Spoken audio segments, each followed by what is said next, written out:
We are. Hi, it's Mark Spall, still Discourse Now. This is a cold January 19th, 2025. Cassie Jackson is with me here today. Well, not here, so on the air, streaming, whatever. Cassie, how are you doing today? I'm good, although we did see each other yesterday, which was fun. That's true. We were downtown in Indianapolis, and there were like two demonstrations or two marches going on, right? No, it was the Women's March, and I think the Bitches Get Stuff Done group were going to do a march also, and then realized the Women's March was there, so we combined it. And I'm going to guess, would I be accurate in saying there are about 150 people there? I thought there were over 200 because you didn't say for the march. So when we did the march, people were coming into the march as we did it, and we went around the State House and then back and around the monument, and it was really cool, kind of cool, because as the beginning groups, because we had to follow street signs and stuff, we were getting split up. But as the beginning groups were coming back up onto the big steps, like we just had a whole line of marchers still coming around the monument. So it was a lot of people. I thought it was a good turnout for how cold it was. Yeah, and I want to emphasize that again. It was cold. It was so cold. Yeah. It was really, really cold, and I had my heavy jacket on, and it still didn't matter because it was still incredibly cold. Yeah. But you can check that out. I posted a video that there were some really great signs that people had. It was really good energy. It was good to be out and moving and doing something that we might not be able to do soon, right? Well, yeah, because what's tomorrow. But before we went on here just a few minutes ago, I pointed out that across the street from the War Memorial was on the, I think it's the northwest quadrant of Monument Circle. And for people who don't realize that, Indianapolis has downtown, it's the Circle City. There's a war monument that is the Circle. And it's just a little bit north of Washington Street. And so like on the northwest quadrant of the Circle was the Kresge building in the early 1920s. And that was a building in which D.C. Stevenson, who was head of the Indiana Klan, Ku Klux Klan, had his offices. And that was 100 years ago.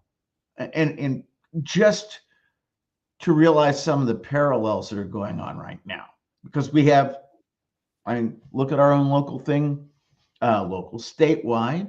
I mean, we have, a person that's near and dear to so many people's hearts, that would be Beckwith.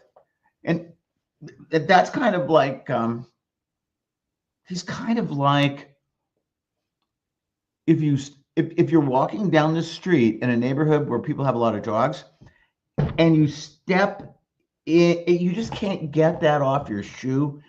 I mean, I'm kind of characterizing him as fecal matter, but that is somewhat disconcerting.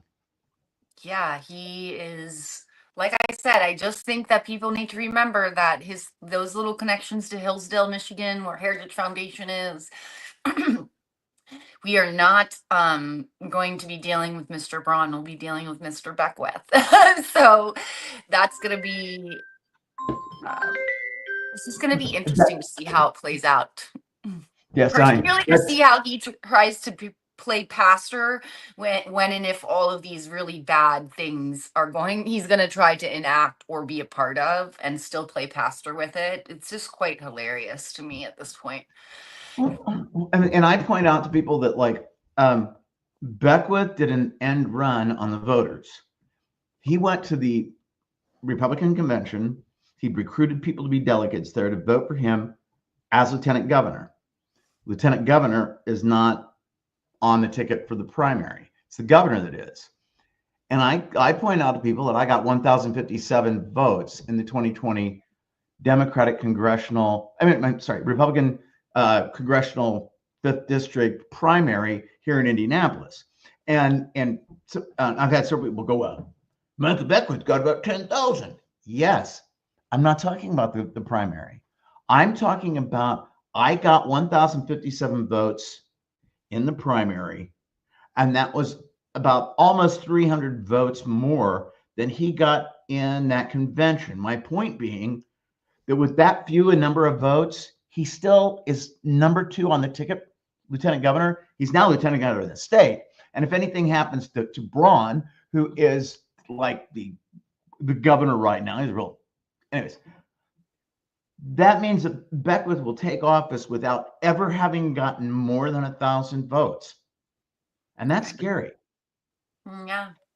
I mean, but that's where we're at. I just hope that people remember that that our voices are power, and that exactly what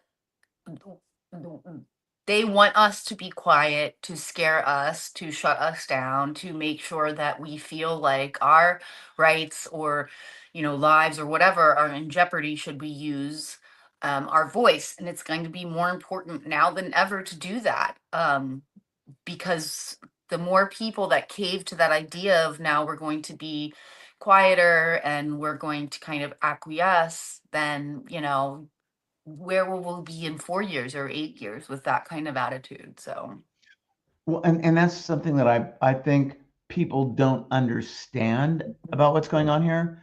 And I keep talking about numbers, but if you go back to about a year and a half, almost 2 years ago, on a local podcast, a person that was a guest was the guy that started the Red Pill Convention. And he said then, we get 15 to 18% of the vote, we'll take it, meaning our system. And they have no intention of giving up power once they've gotten it. And that's an important thing to understand about why it is. But the more information is getting out now about inconsistencies in the voting that occurred on November 5th, because that was really a surprise to a lot of people. It shouldn't be, because they've had a couple of years to hone their methods from what they did in 2016. But also, Trump shouldn't be allowed to take the oath of office. He's disqualified under the 14th Amendment, Amendment 14, Section 3. And he's also said he's going to terminate the Constitution. He's going to take an oath to support, protect, and defend a document that he's already said he's going to terminate. right. That should disqualify him. And he's not going to give up office. They tried to overthrow the government in 2020 or 2021 was January 6th to get to maintain that office, I guess, for whoever the hell thought that was appropriate. He's not going to give it up this time. I think also, though, we should redirect back to the idea that Trump is fading out as this puppet of this movement. Like, he is not going to be who, and I truly think that even if he goes on some weird pathological shit and tries something just out of spite, that there are enough billionaires and people around him now that he is fully locked down and controlled. That's my feeling. I don't think that he's going to be able to wield his own personal unless they agree with that. Does that make sense? Yeah, but I don't think it matters, because they'll let him go out there and jump around and yell at people all that he wants. But once he's taken that oath, then the next person in line is JD Vance. And I'm sorry, people can control Trump. They dominate Vance. Yeah. He doesn't scratch his ass or fart unless he consults with whoever the billionaire was who put him into office. And that's another thing. If people have any doubts about it, those billionaires that are left of center are billionaires. And the thing is that they are, like they are doing just with Micah. Micah doesn't have original thought. You can find Micah's same kind of lingo across lots of different places and pockets of hot Christian nationalism, bigotry across the country. It's all the same stuff. And so same thing. It's I guess what you're saying is it's almost worse because JD will just do whatever. And Trump at least is going to have some kind of pushback. If he personally in his little like crybaby heart has a problem, he will make noise. But JD, you're right, will just lick the boot and continue. Similar to Micah. That's exactly how I see Micah. Like they do not have original thought. Now I think JD is much more intelligent than Micah. Micah truly does. Like I don't know how he graduated college, Micah, honestly, and wrote papers. Well, he's basically a walking brainstem. Is about all. And also, I found out that he doesn't have his pastor's license. Oh my gosh.